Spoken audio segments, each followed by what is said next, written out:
సాక్షి కాదండి నేను చెప్పేది, అన్ని ఛానల్స్ ఆ రోజు మొదట ఏం బ్రేక్ చేశారు, ఛానల్స్ ఆ రూమ్ లో వాళ్ళతో మాట్లాడలేదు.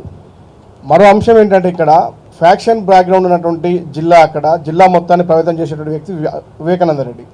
ఆయనది హత్య అని తెలిస్తే శాంతి భద్రతల విఘాతం కలిగించి చాలా పెద్ద ఎత్తున గొడవ జరిగే అవకాశం ఉంది, అనేక హత్యలు కూడా జరిగే అవకాశం ఉన్న నేపథ్యంలో ఆ అంశాన్ని కొంచెం తొక్కుబట్టే ప్రయత్నం చేసి ఉండొచ్చు కదా అక్కడ ఉన్నటువంటి కొంతమంది పెద్దలు కావచ్చు, నాయకులు కావచ్చు, కుటుంబ సభ్యులు కావచ్చు.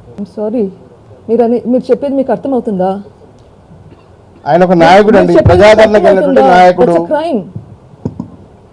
That's a crime. Law and order అండి, శాంతి భద్రతలండి. పోలీస్ని అదమదొక్కి క్లీన్ చేస్తే అది శాంతి భద్రత ఇష్యూ. ఇట్లా జరిగింటే శాంతి భద్రత చూసుకోవాల్సింది పోలీస్ బాధ్యత, కానీ ఇక్కడ పోలీసునే థ్రెటన్ చేశారు. మీరు అడిగేది మీకు అర్థమవుతుందా? అక్కడ ఉండే సర్కిల్ ఇన్స్పెక్టర్ని బెదిరించారు.